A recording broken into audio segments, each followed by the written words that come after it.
जो है वो किसी पार्टिकुलर फ्रीक्वेंसी से ज्यादा होती है, जिसका हमने नाम दिया थ्रेशोल्ड फ्रीक्वेंसी। या ये कह सकते हैं कि जो वेवलेंथ है फोटॉन्स का वो कम होना चाहिए एक पार्टिकुलर वेवलेंथ से, जिसका हमने नाम दिया threshold wavelength.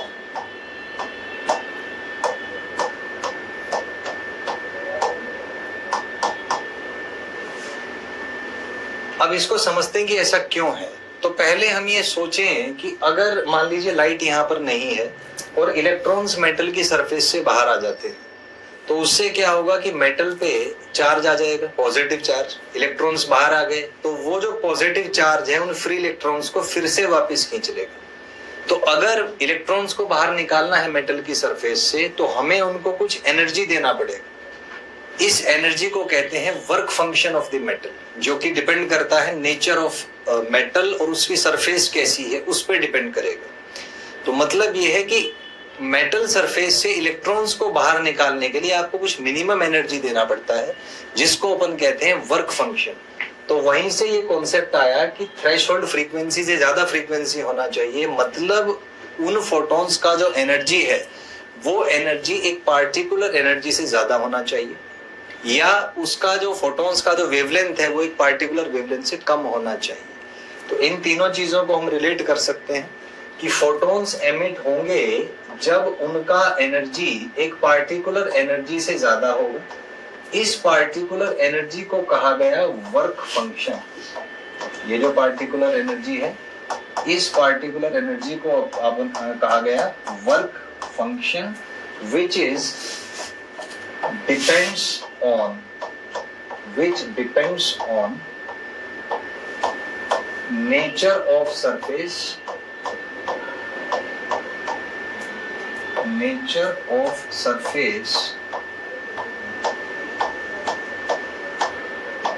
and metal।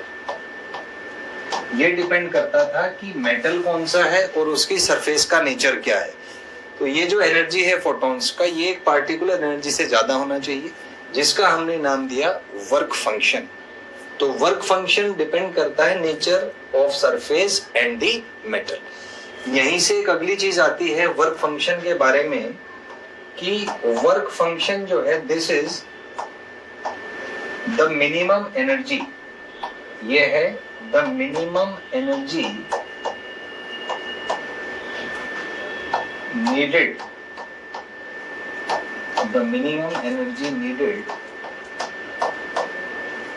to pull out electrons from metal surface। तो मेटल की सरफेस से इलेक्ट्रॉन्स को बाहर निकालने के लिए जो एनर्जी चाहिए होता है, उसी को अपन कहते हैं इसका work function, and it is named as the work function.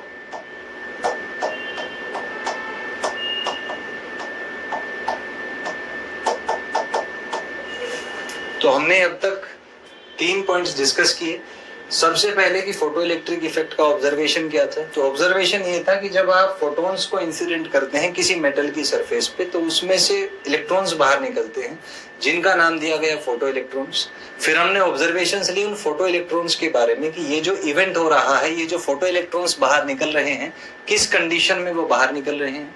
तो हमें पता लगा कि ये फोटो इलेक्ट्रॉन्स तब बाहर निकलते हैं जब जो फोटॉन्स आप उन पर इंसिडेंट कर रहे हैं उनका एनर्जी एक पार्टिकुलर एनर्जी से ज्यादा होता है, जिसका नाम दिया गया वर्क फंक्शन, जो डिपेंड करता है nature of surface and metal. वो जो मेटल है उसका सरफेस कैसा है और वो मेटल कौन सा है।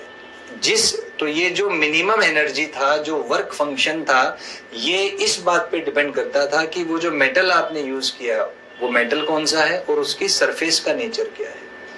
इसके बाद हमने देखा कि जो वर्क फंक्शन है, एक्सप्लिसिटली उसको हमने पढ़ा that what is work function. तो work function was the minimum energy, जो मिनिमम एनर्जी आपको चाहिए इलेक्ट्रॉन्स को मेटल की सरफेस से बाहर निकालने के लिए, तो उसको हमने नाम दिया वर्क फंक्शन का। ये हमने अब तक डिस्कस किया। अब इसमें वर्क फंक्शन के बारे में इसी पॉइंट को थोड़ा सा कंटिन्यू करेंगे कि ये किसके लिए मैक्सिमम और किसके लिए मिनिमम है। तो ये जो फाई नॉट है, इसका जो डायमेंशन है, तो डायमेंशन होगा इसका वही जो एनर्जी का होता है, और एनर्जी का जो डायमेंशन है हमें पता है m1 * t-2, इसका डायमेंशनल फॉर्मूला हो जाएगा। तो work function is basically energy, तो इसका डायमेंशन वही होगा जो वर्क का होगा या जो एनर्जी का होगा, और हमें पता है कि एनर्जी का डायमेंशन होता है ml2 t-2, तो ये इसका डायमेंशन हो जाएगा। अगर आपसे पूछें फाई नॉट का ये मिनिमम किसके लिए होता है और मैक्सिमम किसके लिए होता है, तो ये एक पॉइंट है इसमें कि this is minimum for caesium.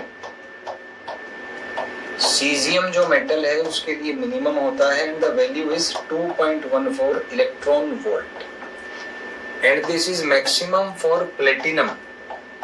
Platinum के लिए मैक्सिमम होता है और इसका जो वैल्यू है वो है 5.65 इलेक्ट्रॉन वोल्ट। तो ये जो वर्क फंक्शन है, ये जो मिनिमम एनर्जी है जो आपको चाहिए किसी मेटल से इलेक्ट्रॉन्स को बाहर निकालने के लिए, ये डिपेंड करता है मेटल पर और उसकी सरफेस का नेचर कैसा है इस बात पर। तो यदि वर्क फंक्शन की बात करें तो इसका डायमेंशन वही होगा जो एनर्जी का होता है या जो वर्क का होता है, और हमें पता है इसका डायमेंशन होता है m1l2 t-2। फिर बात करें मैक्सिमा मिनिमा की, तो जो वर्क फंक्शन है it is minimum for caesium with a value 2.14 electron volt, and maximum for platinum which is have a value 5.65 electron volt. अच्छा, यहाँ से एक चीज और कह सकते हैं, अगर आपसे पूछे कोई कि फाइन वर्क फंक्शन का एसआई यूनिट क्या होगा, तो जाहिर सी बात है एनर्जी है तो एनर्जी का एसआई यूनिट होता है जूल, तो वो इसमें भी अप्लाई होगा। फिर पूछे आपसे सीजीएस यूनिट क्या होगा, तो वर्क फंक्शन क्योंकि एनर्जी है तो सीजीएस यूनिट वही होगा जो एनर्जी का सीजीएस यूनिट होता है अर्ग।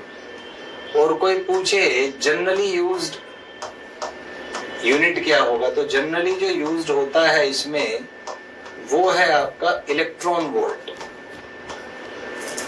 तो 3 प्रकार के यूनिट्स हम डिफाइन कर सकते हैं वर्क फंक्शन के, पहला एसआई यूनिट, दूसरा है सीजीएस यूनिट, और तीसरा है जनरली यूज्ड और वर्किंग यूनिट्स। तो एसआई यूनिट जूल होगा, सीजीएस यूनिट विल बी अर्ग, and working unit will be electron volt.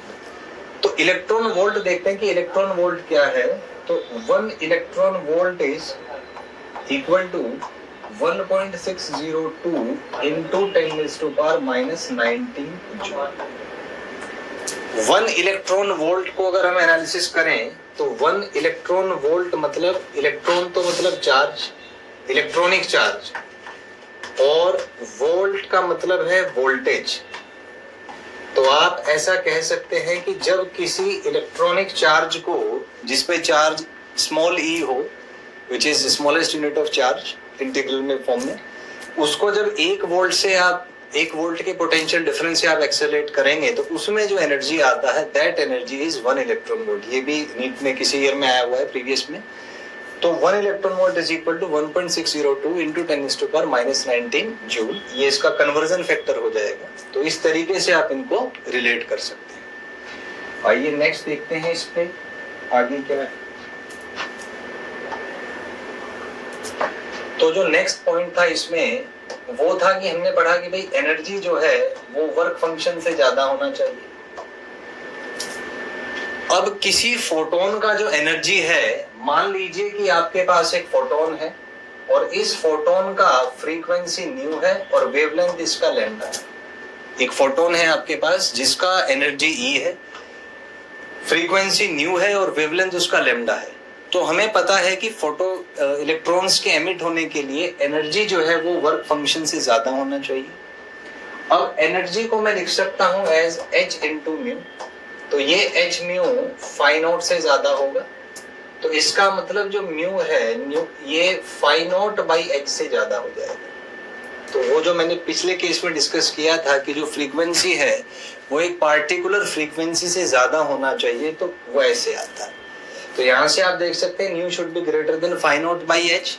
तो अगर मैं इस फाई नॉट बाई एच को कोई एक वैल्यू दे देता हूँ न्यू नॉट, तो मैं कह सकता हूँ कि frequency should be greater than और इक्वल टू न्यू नॉट, जिसका मैंने नाम दे दिया थ्रेशोल्ड फ्रीक्वेंसी। इसको अपन थ्रेशोल्ड फ्रीक्वेंसी कह सकते हैं।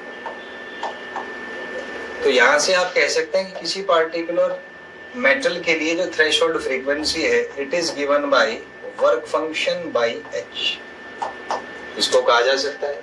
तो अगर मैं ग्राफिकल एनालिसिस देखूं तो मैं कह सकता हूं कि थ्रेशोल्ड फ्रीक्वेंसी और जो वर्क फंक्शन है इनके बीच का जो ग्राफ है that will be a straight line. और अगर मैं यहाँ से इसको एंगल थीटा बना दूं तो मैं कह सकता हूं कि tan theta is equal to nu naught by phi naught, ये कहा जा सकता है। और न्यू नॉट यहाँ पे है फाई नॉट बाई एच, तो इसको फाई नॉट बाई एच लिख लेंगे, इसको न्यू नॉट से डिवाइड कर देंगे। तो यहाँ से जो टेन थीटा आपका आएगा वो 1/h आ जाएगा, विच इज अ कांस्टेंट, जो सबके लिए कांस्टेंट है। ये कह सकते हैं कि इनका जो ग्राफ है वो एक स्ट्रेट लाइन होगा, मतलब जिस मेटल का वर्क फंक्शन जितना ज्यादा होगा उसका थ्रेशोल्ड फ्रीक्वेंसी भी उतना ज्यादा होगा। तो यहां तक हमने देखा कि मेटल की सरफेस से इलेक्ट्रॉन्स निकालने के लिए हमें एक सर्टेन मिनिमम एनर्जी उनको देना पड़ता है फोटॉन्स की टर्म में। तो वहां से हमने कैलकुलेट किया कि अगर फोटॉन्स का एक मिनिमम एनर्जी होना चाहिए तो कम से कम एक मिनिमम उनका फ्रीक्वेंसी भी होना चाहिए, जिसका नाम दिया हमने थ्रेशोल्ड फ्रीक्वेंसी। तो जो हमारा आ गया work function divided by H, जो डायरेक्टली प्रोपोर्शनल है वर्क फंक्शन के, तो इनके बीच का ग्राफ एक स्ट्रेट लाइन होगा और ऐसे आप इसको कैलकुलेट कर सकते हैं। अच्छा, एक चीज और है, अगर इसको वेवलेंथ की टर्म में हम एनालिसिस करें कि वेवलेंथ की टर्म में क्या आएगा, तो हम कह सकते हैं कि भाई एनर्जी जो है वो वर्क फंक्शन से ज्यादा होगा। अब एनर्जी वेवलेंथ की टर्म में भी रिलेट हो सकती है, तो हम कह सकते हैं कि भाई hc बाई लैम्डा, क्योंकि एनर्जी को अगर वेवलेंथ की टर्म में लिखें तो hc बाई लैम्डा लिख सकते हैं। This should be greater than और equal to the work function. तो यहां से हम कह सकते हैं कि hc by phi naught should be greater than और इक्वल टू लैम्डा, यहां से आ जाएगा hc by phi naught should be greater than और इक्वल टू लैम्डा, या इसका उल्टा कह सकते हैं कि lambda should be less than और equal to hc by phi naught. तो ये जो hc बाई फाई नॉट है इसी को हम कह सकते हैं लैम्डा नॉट। तो यहां से अगर मैं लिखूं तो lambda should be less than और इक्वल टू लैम्डा नॉट, और इस लैम्डा नॉट को हम कहते हैं threshold wavelength. This is called threshold wavelength.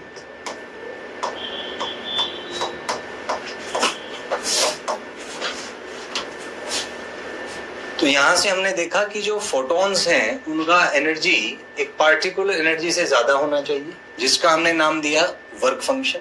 फिर हमने उसको दो तरीके से रिलेट किया, पहला था फ्रीक्वेंसी की टर्म में, दूसरा था वेवलेंथ की टर्म में। तो हमने देखा फ्रीक्वेंसी की टर्म में कि जो फोटॉन्स का फ्रीक्वेंसी है वो एक पार्टिकुलर फ्रीक्वेंसी से ज्यादा होना चाहिए, जिसका नाम हमने दिया थ्रेशोल्ड फ्रीक्वेंसी, जो कि डिपेंड करता था वर्क फंक्शन पे। तो वहां से हमने ग्राफिकल एनालिसिस देखी कि वर्क फंक्शन और थ्रेशोल्ड फ्रीक्वेंसी में ग्राफिकली क्या रिलेशन है। तो वहां से हमने एक स्ट्रेट लाइन ग्राफ बनाया, वहां से उसका एंगल हमने देखा जो कि कांस्टेंट होता है। फिर सेकंड कॉन्सेप्ट हमने डिस्कस किया वेवलेंथ के बारे में, थ्रेशोल्ड वेवलेंथ। तो एनर्जी फाई नॉट से ज्यादा है, एनर्जी को वेवलेंथ की टर्म में लिख सकते हैं hc by lambda which was greater than phi naught. तो यहाँ से hc by phi naught lambda से बड़ा है, तो लैम्डा लेस देन और equal to hc by phi naught होना चाहिए। तो यहाँ से हमारा जो थ्रेशोल्ड वेवलेंथ है लैम्डा नॉट, ये आपका आ गया hc बाई फाई नॉट। और अगर आप hc को कैलकुलेट करें तो ये आता है 12420 electron volt angstrom divided by phi naught. तो ये एक रिलेशन आपका इसमें आ जाएगा। तो इसमें आप देख सकते हैं कि ये इनवर्स रेशियो में रिलेटेड है। तो अगर मैं ग्राफिकल एनालिसिस देखूं लैम्डा नॉट और फाई नॉट के बीच में, तो ग्राफिकली हम कह सकते हैं कि ये एक रेक्टेंगुलर हाइपरबोला होगा, क्योंकि लैम्डा नॉट इनवर्सली रिलेटेड है 1 बाई फाई नॉट से।